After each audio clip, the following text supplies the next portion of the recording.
Coach Corey Wayne, and this is my video coaching newsletter. And the topic of today's newsletter is going to be, she couldn't give me 100%.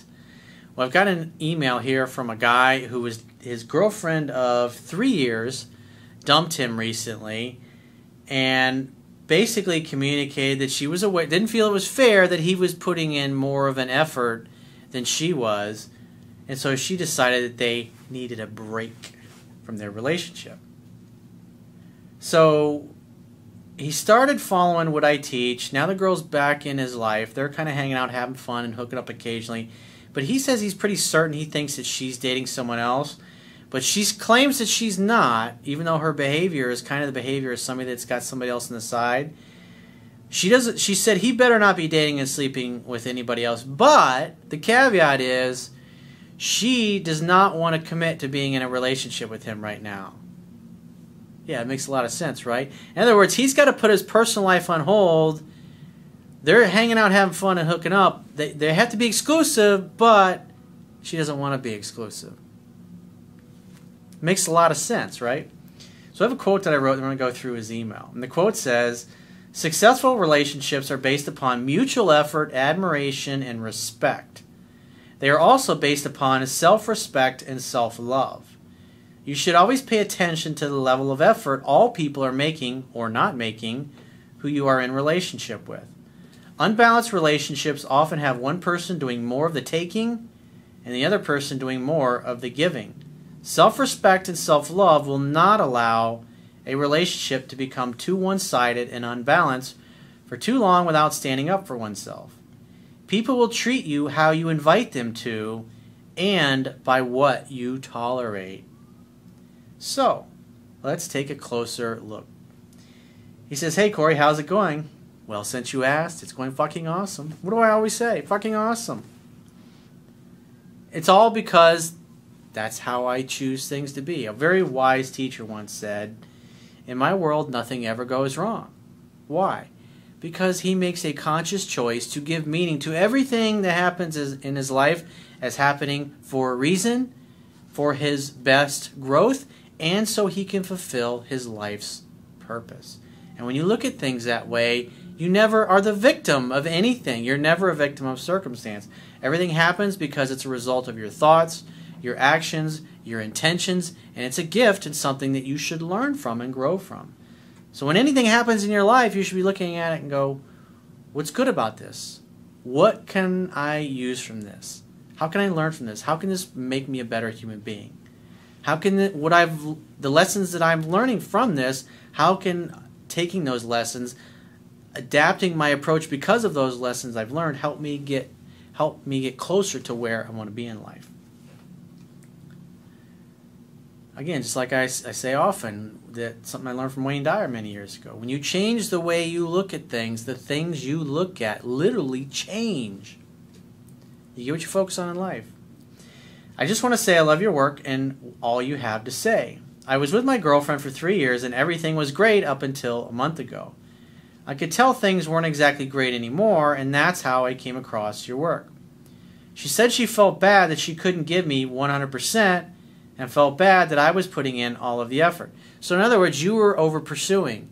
And just like I talk about in my book, for those of you that are diligently reading it 10 to 15 times, the men and the women that do the best, that have the best success stories, one of the things they always say in the beginning when I'm reading their success stories on camera is that they've read the book 10, 15, 20, some even 30 times they've read it. And that's why their success is just fucking ridiculous and effortless. Because they know it backwards and forwards. You have to learn the principles. These videos are based upon helping you better apply the principles, or taking the principles in my book and how they apply to these specific real-world situations like this particular one. The videos are not a substitution. And I talk to people all the time, whether it's through email coaching or when I'm doing phone or Skype coaching, and they're like, "No, I haven't read it yet." Or I talked to a guy the other day, he's been following me 2.5 years. He's just now starting to read the book for the 6th time. I have people that follow me for like 90 days and they read the book like 30 times. And they have these ridiculously awesome success stories. Why? Because they get to know the information so well, they don't think about it, and then they just go out and they act. Repetition's the mother of skill. It's really simple. You want to be successful and you want to have great results, you got to master what's in the book. Read it 10 to 15 times. And for those of you who go, oh, I'm more of an auditory person, I wish you had an audiobook. Great. The best way to learn the book, if you're an auditory person, is to read it to yourself and record it. Because the very act of you reading the book to yourself and recording it helps you learn and memorize the book better. And then when you're driving your car, you can listen to yourself talk. If you're really serious about learning it 10 to 15 times, you will do that. And for those of you that don't have the book yet, you can go to my website, click the products tab on any page, follow the instructions, just scroll down to where all the books and recommended products are. Or if you're on my website on like a desktop computer on the right-hand margin, you can click a link and go get a paperback version or a Kindle version on Amazon.com. And even below that, there's a link that'll take you to the iBookstore where you can get the iBook version. Read it 10 to 15 times. I'm saying that for a reason. Don't be one of those guys or one of those girls I talk to and go, yeah, I've been following you for 2 years and I read your book once. It's like, I'm going to be like, come on, man, seriously. That tells me you're not even a serious student when that's your level of effort. She suggested a break, so I told her that I wasn't interested and to call me if she ever changed her mind. Well, that's the right way to handle it because she's unilaterally changing the terms of your relationship. That's exactly what I teach in the article, 7 Principles to Get an Ex Back. For the next 2 weeks, she continued to call and text me daily. She wants a break, but yet she's calling and texting me every day. Why? Because she wants to keep you on the hook. That's why. She wants to make sure you're not going to run off and date somebody else. So there's obviously a reason for that. There has to be some other dude that she's trying. Maybe she's just talking to him or whatever it happens to be. That just makes no sense. Tell you she needs a break, but yet she calls and texts you every day. But she doesn't want to be exclusive. But you have to be. I finally agreed to meet up. Now this is where he diverges. Because 7 Principles to Get an Ex Back, think about it.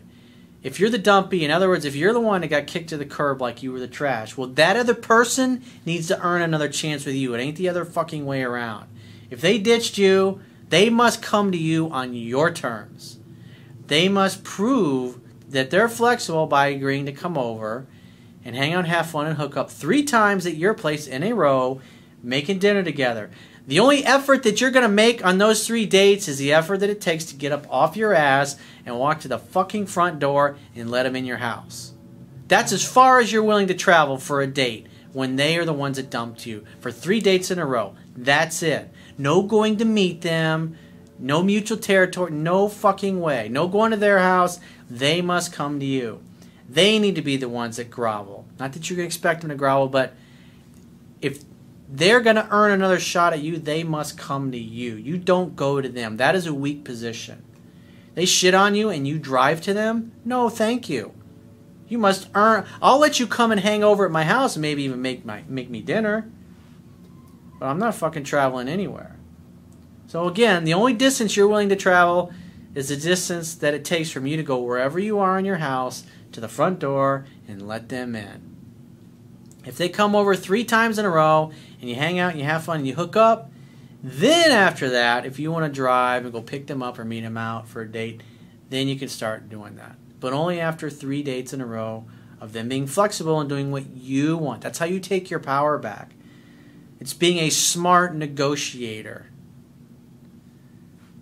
I finally agreed to meet up because I needed to tell her that I meant what I said. Well, if you meant what you said, then you wouldn't be driving anywhere to communicate this to her. You would say, look, it's great that I'm hearing from you, but if you want to see me in a romantic sense, then great. Grab a bottle of wine, come on over to my place, we'll make dinner together. Or bring some coffee and tea over, or bring some steaks over, or some chicken breasts, or some shrimp, or whatever, and we'll grill out. We'll make dinner, and we'll talk about it. Hang out, have fun, hook up. Create an opportunity for sex to happen. He says, I needed to tell her that I meant what I said and not to contact me anymore until she was ready. Well, it's ridiculous that you drive to her to do that. That is really a weak position. She must come to you. Again, you're willing to travel to your front door to open it so she can come in, but that's it. So you're not listening to what I told you to do. So now, 2 weeks later, she has done much better with not contacting me. We've met up a couple of times just to have sex, Again, she should be coming to you. And she was really into it and told me she can't wait until she's ready to be with me again. Hey, the sex was great, but I can't wait to be with you again. But you can't sleep with anybody else. I left by saying, keep in mind if you change your mind. You're still have those tendencies that you want to give your power away. It's like you want to put your balls in a box and give them back to her and give her the power. I'm not sure if she's seeing another guy, but my gut feeling tells me she is. You should trust that. In which case, I should meet other women and have fun. Absolutely. Hey, she can't expect you to be exclusive if she doesn't want to be exclusive with you. I mean, that's ridiculous. It's like, so if you don't want me sleeping with other people, then we're going to be in a relationship. And if not, we can have an open relationship. You can date and sleep with whoever you want. But you know what? You have to use a condom with them. But not... I mean, if you guys are going to be like that, but if you don't trust the other person, you definitely should practice safe sex. You got to think that shit through, man. You don't want to be getting the gift that keeps on giving. However, if she's not, and I start dating other people, then I look like the bad guy. Well, if she's not going to be exclusive, then she doesn't deserve you being exclusive. Sorry. She can't have her cake and eat it too. Because then if she is seeing another guy, she can say, well, it just kind of happened. Yeah. But you always been Mr. fucking nice guy and put up with her bullshit. And so she just assumes that you'll put up with her crap at once again. And you'll put your personal life on hold while she explores some other dude. I feel no matter what I do, unless I wait around for her, she can easily turn it on me. You don't... Remember what Steve McQueen said. I live for myself and I answer to nobody. You don't fucking answer to this girl. She ain't your girlfriend. She broke up with you. She needs to earn a chance back with you.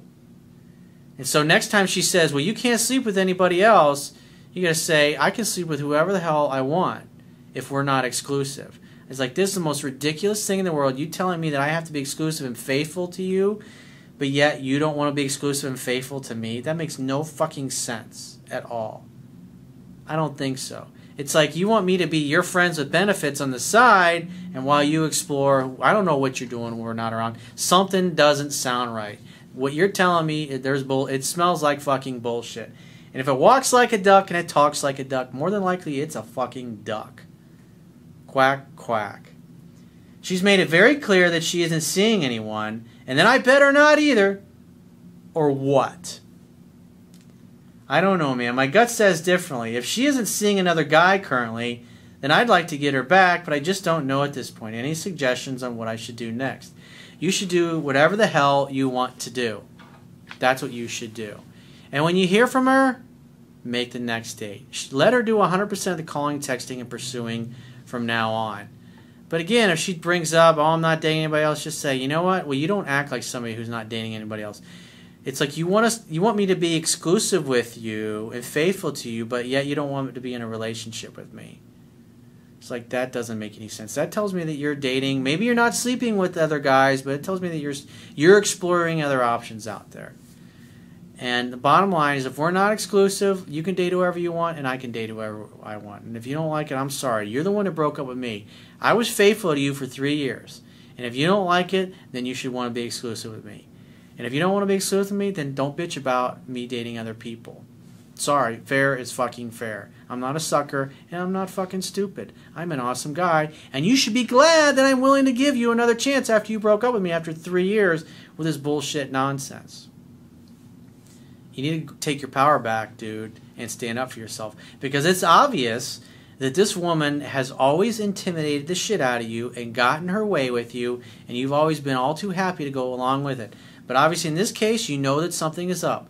Therefore, if I were you, I would behave in the ways that I've mentioned, which are assume that she's dating somebody and assume you can date whoever you want. And if she complains about it, say, sorry, I'm not going to be faithful to somebody who's unwilling to be faithful to me. That's just the way it is. If you want me to be exclusive with you, then you need to be exclusive with me, and you need to tell me exactly what the fuck's going on. Because what you're telling me doesn't fucking jive. It's that simple. It doesn't make any sense. So if you'd like to get my help personally, the quickest way is to book a paid phone, Skype, or email coaching session.